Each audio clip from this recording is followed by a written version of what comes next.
For decades, the dollar has dominated global trade and finance, a position secured not by law but by habit, liquidity, and the lack of viable alternatives.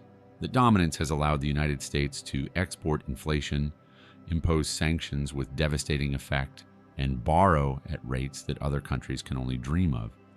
But the system has also created resentment among nations that see themselves as subject to rules written in Washington and enforced through institutions they do not control. Now, a coalition of economies collectively representing nearly half the world's population is quietly working on an alternative.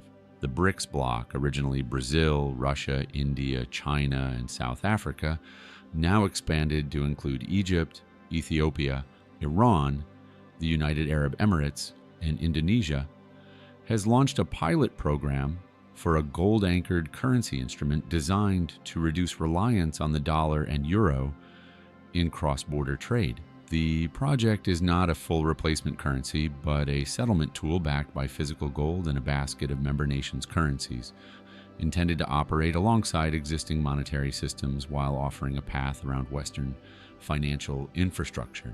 The story of BRICS de-dollarization begins with the accumulated frustrations of countries that found themselves on the wrong side of economic sanctions or currency crises. Russia, after facing waves of Western sanctions following its actions in Ukraine, saw billions of dollars in reserves frozen and its access to the SWIFT interbank messaging system restricted. China, worried about its exposure to U.S. Treasury securities and the potential for similar measures, began exploring alternatives to the dollar-based system years before the Ukraine conflict intensified. India, Brazil, and South Africa, while less directly targeted, shared a concern that their economic sovereignty was constrained by a monetary order in which they had little voice. The expansion of BRICS to include more countries from the global south reinforced the sense that an alternative system could serve a broad coalition, not just a handful of dissatisfied powers. The practical challenge was designing something that could actually work. Creating a traditional fiat currency to rival the dollar requires deep, liquid financial markets, political stability, and trust that other nations will accept it in payment.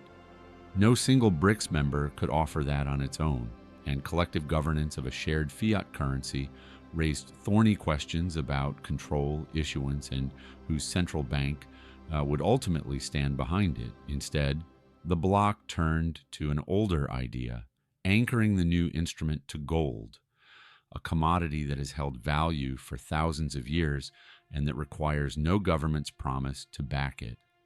On October 31st, 2025, researchers and officials launched a pilot program for a digital settlement unit called simply the Unit, structured as 40% physical gold and 60% BRICS national currencies, split equally among the real, yuan, rupee, ruble, and rand.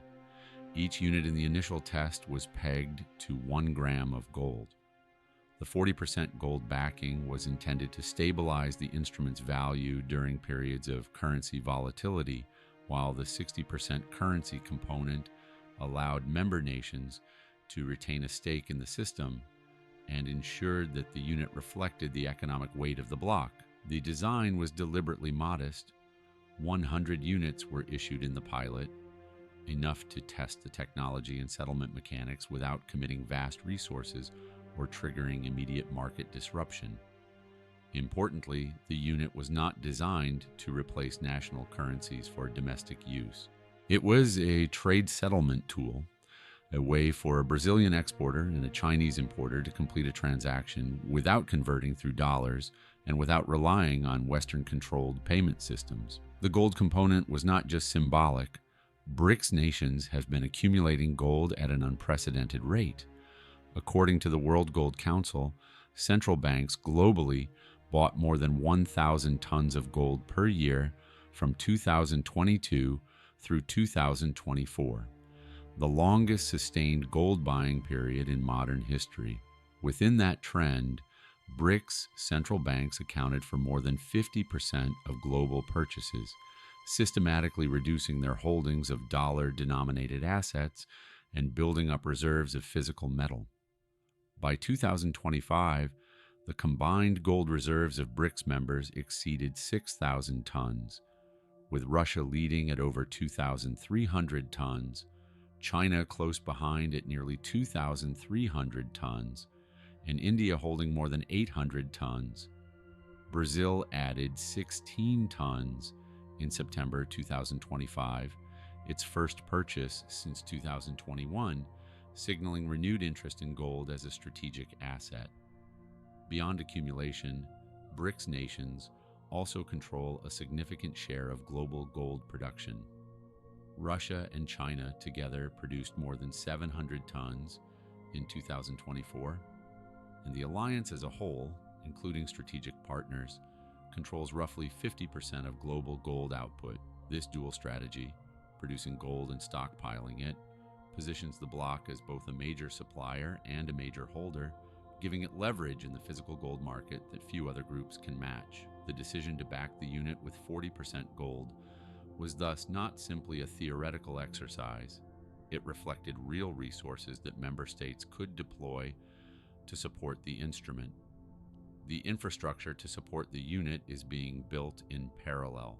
BRICS nations have been developing an alternative payment system to bypass SWIFT, the Belgium-based network that handles trillions of dollars in cross-border transactions, and that has been weaponized in recent years to enforce sanctions. At the BRICS summit in Rio de Janeiro in mid-2025, leaders endorsed the BRICS Cross-Border Payments Initiative, a technical project aimed at making transactions between member countries more accessible, faster, and safer. The new development bank, based in Shanghai and led by former Brazilian President Dilma Rousseff, has been tasked with supporting the development of multilateral guarantees, settlement infrastructure, and custody systems to underpin the new payment platform. The goal is to create a financial ecosystem that operates independently of Western structures, insulating member states from unilateral sanctions and reducing their dependence on dollar liquidity. The unit itself is designed to run on blockchain technology maintained by a research institute, with daily pricing updates and deposits recorded on a distributed ledger. This gives the system transparency and auditability while avoiding reliance on any single national authority. Gold's role in the structure shifts from passive reserve, sitting in vaults, rarely touched, to active trade asset, used in daily settlement and revalued continuously based on market prices. This innovation addresses one of the long-standing criticisms of gold as a monetary tool, that it is inflexible and disconnected from modern commerce. By digitizing the gold component and integrating it into a blockchain-based settlement system, the unit attempts to capture gold stability while retaining the speed and convenience of digital finance. Market reactions have been mixed. Gold prices surged past $4,000 per ounce by the end of 2025, driven in part by continued central bank buying and in part by speculation about the unit's impact. Some analysts see the BRICS initiative as a direct challenge to dollar hegemony, a concrete step toward a multipolar monetary order in which no single currency dominates. Others are skeptical, noting that the pilot involves only 100 units, a trivial sum in the context of global trade, and that the BRICS bloc itself is fractured by divergent economic interests and political tensions. India and China, for example, have their own border disputes and strategic rivalries. Brazil's political leadership has shifted multiple times in recent years, and South Africa's economy has struggled with structural problems. Whether these countries can maintain the cooperation necessary to build and operate a shared monetary system remains an open question. Western policymakers have taken notice. Former U.S. President Donald Trump publicly criticized BRICS de-dollarization efforts, framing them as a threat to American economic power. European officials, while less vocal, are aware that a functioning gold-backed settlement system could weaken the euro's role as a secondary reserve currency and reduce European influence over global finance. The prospect of a BRICS gold price benchmark, independent of dollar-denominated pricing mechanisms, has raised particular concern if major commodity trades begin to settle in units or in gold-linked instruments priced outside London or New York. The ability of Western central banks and regulators to monitor and influence global flows would diminish. For countries outside the BRICS coalition, the initiative offers both opportunity and risk. Smaller nations that have chafed under dollar dominance or that have been caught in the crossfire of sanctions regimes may see the unit as a useful tool for diversifying their reserve holdings and trade relationships. But joining a system anchored to gold and governed by a bloc that includes authoritarian regimes and states with unpredictable policy environments carries its own dangers. Trust in the unit depends not just on the gold backing, but on confidence that the system will be managed transparently, that disputes will be resolved fairly, and that member states will honor their commitments. Given the track record of some BRICS governments on transparency and rule of law, that confidence is not automatic.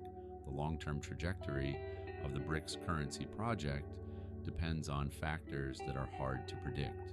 If the pilot succeeds and trade volumes grow, the unit could evolve into a significant instrument in global commerce, particularly for transactions involving energy, commodities, and manufactured goods traded within the global south. The gold backing, combined with the scale of BRICS economies, could provide enough stability and liquidity to make the system attractive beyond the bloc's immediate members. On the other hand, if political tensions fragment the coalition, or if technical problems undermine confidence in the platform, the unit could remain a niche tool with limited impact, a footnote in the history of monetary experiments. What is clear is that the initiative reflects a broader shift in the global financial landscape. The era of unquestioned dollar dominance, in which alternatives were dismissed as impractical or irrelevant, is giving way to a more contested environment. Gold, long relegated to the role of barbarous relic or insurance policy, is being rehabilitated as an active component of monetary architecture. The BRICS unit is not yet a rival to the dollar, but it is a signal that the search for alternatives has moved from theory to practice, from conference rooms to functioning prototypes. Whether it succeeds or fails, the project has already accomplished something significant. It has demonstrated that a coalition of countries controlling half the world's population and a substantial share of global resources is willing to invest time, money, and political capital into building a system that does not depend on Washington's approval or Wall Street's infrastructure. For a monetary order built on the assumption that there is no alternative, the demonstration may be the most unsettling development of all. The economic logic underpinning the BRICS gold-backed initiative extends beyond simple frustration with dollar dominance. It reflects a structural reality that has emerged over the past 2 decades. The balance of global economic power has shifted, but the architecture of international finance has not kept pace. BRICS nations collectively account for over 36% of global GDP measured by purchasing power parity, a share that has grown steadily as China's economy expanded and as other emerging markets developed. Yet their representation in institutions like the International Monetary Fund and World Bank remains disproportionately small, a legacy of arrangements made when Western economies dominated. The gold-backed unit can be understood as an attempt to create a parallel system that reflects current economic realities rather than the power structures of the mid-20th century. The choice of gold as the anchor is particularly significant in light of recent monetary history. After the collapse of the Bretton Woods system in 1971, when the United States severed the dollar's link to gold, the world entered an era of purely fiat currencies backed by nothing more than government promises and central bank credibility. For decades, this worked reasonably well. Inflation remained modest in most developed economies, and financial markets grew deep and liquid. But the financial crisis of 2008, followed by years of quantitative easing, negative interest rates, and unprecedented central bank balance sheet expansion, eroded confidence in the stability of fiat systems. Central banks created trillions of dollars, euros, and yen out of thin air to support economies and financial markets. To observers in emerging economies, this looked like a form of invisible taxation. Their dollar reserves lost purchasing power as Western central banks printed money to solve domestic problems, and there was nothing they could do about it. Gold offers a different set of constraints. It cannot be created at will by central bankers. Its supply grows slowly. Global mine production adds roughly 3,000 tons per year to an existing stock of around 200,000 tons above ground. This scarcity makes it a store of value that is insulated from political decisions about monetary policy. By tying the unit to gold, BRICS nations are signaling that they want a settlement system governed by physical limits rather than by the discretion of any single government or central bank. This appeals particularly to countries that have experienced hyperinflation, currency crises, or sudden capital flight, events that are often triggered or worsened by confidence collapses in fiat currencies. The integration of a commodity basket alongside gold adds another layer of resilience. The 60% of the unit that consists of BRICS national currencies is not fixed. It can be adjusted to reflect economic performance, trade flows, and the relative strength of member economies. This flexibility is crucial because the BRICS coalition is economically diverse. China's economy is far larger than any other members, and its currency, the yuan, is already used in a significant share of international trade. Russia's economy, while smaller, is deeply integrated into global energy markets. India's rapid growth and massive population give it increasing weight. Brazil and South Africa bring agricultural and mineral resources. The inclusion of new members like the UAE and Iran adds energy exporters with strategic reserves and geopolitical motivations to diversify away from the dollar. By blending these currencies with gold, the unit hedges against the weakness of any single component while maintaining a baseline anchor in the physical metal. The technological dimension is also critical. The unit operates on a blockchain-based platform which allows for real-time settlement, transparent record-keeping, and reduced reliance on intermediaries. Traditional cross-border payments can take days to clear, involve multiple correspondent banks, and incur significant fees. A digital settlement system that links directly to central bank digital currencies or to gold-backed tokens could cut settlement times to minutes and reduce costs substantially. This is not just a theoretical advantage. It could make the unit attractive to businesses and financial institutions that prioritize speed and efficiency. If a Brazilian mining company can sell iron ore to a Chinese steel mill and receive payment in units that settle instantly without converting through dollars or using SWIFT, the practical benefits may outweigh ideological concerns about challenging the existing order. The geopolitical implications are profound. The ability to impose financial sanctions has become one of the most powerful tools in the Western diplomatic arsenal. Russia's experience after the Ukraine invasion demonstrated how quickly and completely a country can be cut off from the global financial system when dollar-based infrastructure is weaponized. Freezing foreign exchange reserves, blocking SWIFT access, and prohibiting transactions with sanctioned entities crippled Russia's ability to engage in normal trade and finance. But it also provided a powerful demonstration to other countries of the risks inherent in dollar dependence. China, watching closely, accelerated its efforts to internationalize the yuan and to build alternative payment systems. The BRICS unit project can be seen as a collective insurance policy, a system that, if fully developed, would allow member states to trade with each other and with sympathetic partners, even if they were cut off from Western financial networks. Yet the project faces significant hurdles. Trust among BRICS members is not a given. China and India have competing strategic interests in Asia.